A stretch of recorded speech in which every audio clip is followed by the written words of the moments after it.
ఏపీలో governor nominated కోటాలో 2 MLC స్థానాలు ఖాళీ కానుండడంతో అధికార కూటమిలో రాజకీయ చర్చలు ఊపందుకున్నాయి. ఈ పదవులు ఎవరికి దక్కనున్నాయనే ఆసక్తి పార్టీ నేతలు కార్యకర్తల్లో నెలకొంది. ముఖ్యంగా ఉత్తరాంధ్ర నుంచి ఎవరికి ఛాన్స్ దక్కుతుందనే ఆసక్తి నెలకొంది. టీడీపీ సీనియర్ నేత దాడి వీరభద్రరావు పేరు బలంగా వినిపిస్తుండగా పలాస ఎమ్మెల్యే గౌతు శిరీష పేరు కూడా ప్రచారంలోకి వచ్చింది.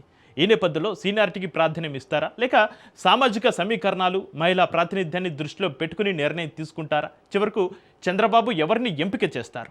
ఎమ్మెల్సీ పదవుల చుట్టూ సాగుతున్న రాజకీయ చర్చలేంటి? ఏపీలో ఎమ్మెల్సీ ఎన్నికల సందడి మొదలైంది.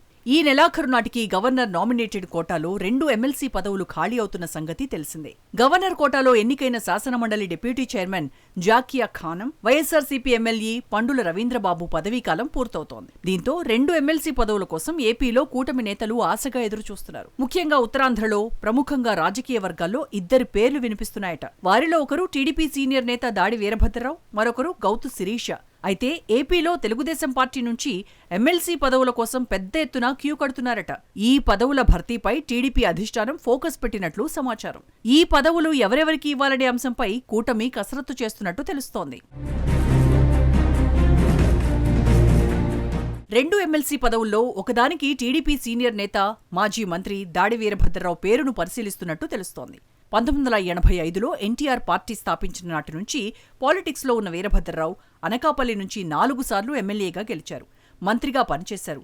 2007లో మండలి విపక్ష నేతగా 2013 వరకు కొనసాగారు. తదనంతరం వైసీపీలో చేరారు. కొంతకాలం తర్వాత వైసీపీని వీడి టీడీపీ గూటికి చేరారు. తర్వాత 2024లో వైసీపీ నుంచి టీడీపీలో చేరారు. ప్రస్తుతం గవర సామాజిక వర్గంలో బలమైన నాయకుడిగా దాడి వీరభద్రరావుకు మంచి గుర్తింపు ఉంది. 4 దశాబ్దాల రాజకీయ అనుభవం ఉన్న నేతగా అనకాపల్లిలో దాడికి మంచి గౌరవం ఉందని చెప్పక తప్పదు. అసెంబ్లీ, శాసనమండలిలో అనుభవం ఉన్న నేతల్లో దాడి ఒకరు. అయితే 2024 ఎన్నికల తర్వాత దాడి వీరభద్రరావు కుటుంబానికి ప్రాముఖ్యత లేకుండా పోయిందని ఆయన అభిమానులు మదనపడుతున్నారట. అందుకు కారణం అనకాపల్లి నియోజకవర్గంలో జనసేన ఎమ్మెల్యేగా కొణతాల రామకృష్ణ ప్రాతినిధ్యం వహిస్తుండటంతో కొంత ఇబ్బందిగానే ఉందట. దాడి, కొణతాల రామకృష్ణ ఆది నుంచి నువ్వా నేనా అన్నట్టుగానే రాజకీయాల్లో కొనసాగుతూ ఉండటంతో వీరి సంగతి ఎలా ఉన్నా వీరి అభిమానుల్లో మాత్రం కొంత ఇబ్బందికర పరిస్థితులే ఉన్నాయని సమాచారం. మరోవైపు దాడి వీరభద్రరావు రాజకీయ తీరే వేరని చెబుతారు. ఉన్నది ఉన్నట్టుగా కుండబద్దలు కొట్టి మరీ చెబుతారనే టాక్ కార్యకర్తల్లో ఉంది. ఇటీవల అనేక సందర్భాల్లో కార్యకర్తల సమావేశాల్లోనూ తెలుగుదేశం పార్టీలో సీనియర్లకు గౌరవం లేదని బహిరంగంగా చెప్పిన సందర్భాలు అనేకం. కూటమిలో పొత్తు ధర్మాన్ని మిగిలిన పార్టీలు పాటించడం లేదని ఆవేదన వ్యక్తం చేశారట. ప్రస్తుతం 2024 ఎన్నికల్లో కూటమి విజయంతో ఖచ్చితంగా దాడి వీరభద్రరావుకు సముచిత స్థానం ఏదైనా దక్కుతుందేమోనని ఆయన అభిమానులు, కార్యకర్తలు ఆశగా ఎదురుచూశారట. కూటమి అధికారంలోకి వచ్చి 2 ఏళ్లు పూర్తయినా ఇంకా అధిష్టానం దాడి వీరభద్రరావుపై ఫోకస్ పెట్టకపోవడం ఆయన అభిమానులను కొంత నిరుత్సాహపరిచిందట. రాజ్యసభ లేదా పార్టీలో సీనియర్ సలహాదారు, లేదు అంటే ఏదైనా నామినేటెడ్ పదవి దక్కుతుందని వేచి చూస్తున్నారట. ఇటీవల రాజ్యసభ పదవిని అయ్యన్న తనయుడు విజయ్కి దక్కడంతో దాడి వీరభద్రరావుతో పాటు ఆయన అనుచరులు కొంత నిరుత్సాహానికి లోనయ్యారట. తాజాగా గవర్నర్ నామినేటెడ్ కోటాలో ఎమ్మెల్సీ స్థానాలు ఖాళీ కావడంతో దాడికి మళ్లీ ఆశలు రేకెత్తిస్తున్నాయట. పార్టీకి సీనియారిటీతో పాటు రాజకీయ అనుభవం, సమయస్ఫూర్తి ఉన్న లీడర్గా దాడిని చంద్రబాబు ఖచ్చితంగా ఎంపిక చేసే అవకాశాలున్నాయంటూ మేధావుల భావన. రెండింటిలో ఒకటైన ఉత్తరాంధ్రకు కేటాయిస్తే ఖచ్చితంగా దాడి వీరభద్రరావుకు ఎమ్మెల్సీ ఖాయమని రాజకీయ విశ్లేషకుల అంచనా.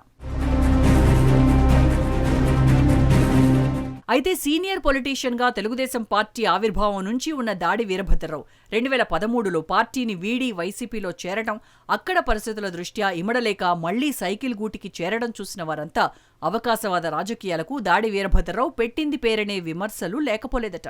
ఆ మాటకొస్తే ఎవరు కాదనంటున్నారట. ప్రస్తుతం జనసేన ఎమ్మెల్యేగా ఉన్న కొణతాల కాంగ్రెస్ పార్టీని వీడి గతంలో వైసీపీలో చేరలేదా? ఇంకా చెప్పాలంటే ఉత్తరాంధ్రలో రాజకీయ పాఠాలు నేర్పిన పార్టీలను వీడి సొంత లాభం కోసం కండువాలు మార్చిన వారు చాలామంది ఉన్నారనే మాటలు వినిపిస్తున్నాయట. రాజకీయాల్లో ఇవన్నీ మామూలేనని వారే కొట్టిపారేస్తున్నారట. ఆ మాటకొస్తే కొడుకు దాడి రత్నాకర్ రాజకీయ భవిష్యత్తు కోసం దాడి వీరభద్రరావు ఓ మెట్టు దిగాల్సొచ్చిందే తప్ప రాజకీయ అనుభవం ఉన్న అతి కొద్ది మంది నేతల్లో దాడి రూటే సపరేట్ అంటున్నారు మేధావులు. మరి గవర్నర్ కోటాలో ఎమ్మెల్సీ పదవి ఖచ్చితంగా దాడికే దక్కుతుందని, ఆయన అభిమానులైతే ఆసక్తిగా ఎదురుచూస్తున్నారట. తగిన సమయంలో పార్టీ అధినేత చంద్రబాబే నిర్ణయం తీసుకుంటారని రాజకీయ వర్గాల్లో చర్చ సాగుతోంది. ఎమ్మెల్సీ పదవి అంటే ఎమ్మెల్యే పదవి కాదని, నియోజకవర్గానికి పరిమితం కాకుండా రాష్ట్ర స్థాయిలో విధానపరమైన నిర్ణయాలపై బాధ్యతతో కూడిన గౌరవం అని, అనుభవానికి ప్రాధాన్యత ఉంటుందని మేధావులు చెబుతున్నారు. అందుకు తగిన వ్యక్తిగా దాడి వీరభద్రరావుకు ఎమ్మెల్సీ ఛాన్స్ ఉండే అవకాశం కనిపిస్తోందట.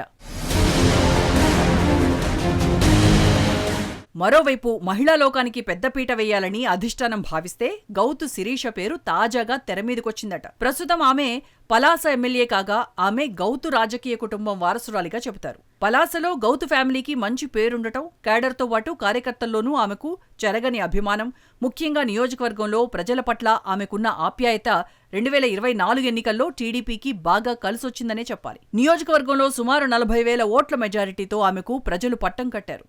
అయితే గవర్నర్ నామినేటెడ్ కోటాలో ఎమ్మెల్సీ పదవిపై శిరీష పేరు తెరమీదకి రావడం చర్చకు దారితీసిందట.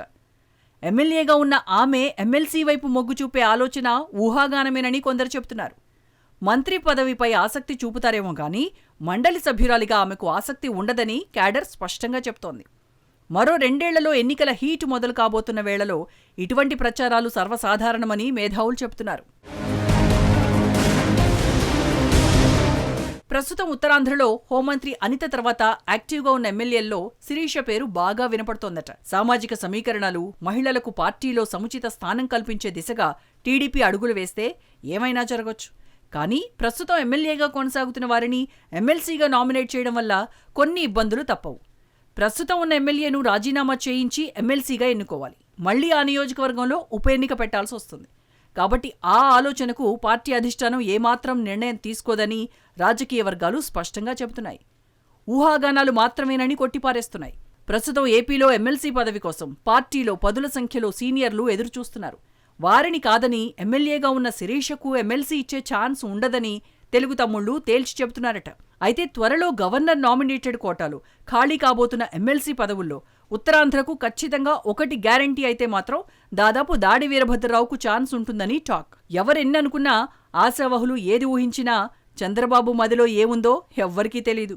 సీల్డ్ కవర్తో ఎమ్మెల్యేల, మంత్రుల పనితీరును పసిగట్టే చంద్రబాబు ఎమ్మెల్సీల ఎంపికలోనూ అంతే జాగ్రత్తలు తీసుకుంటారు అనడంలో సందేహమే లేదు.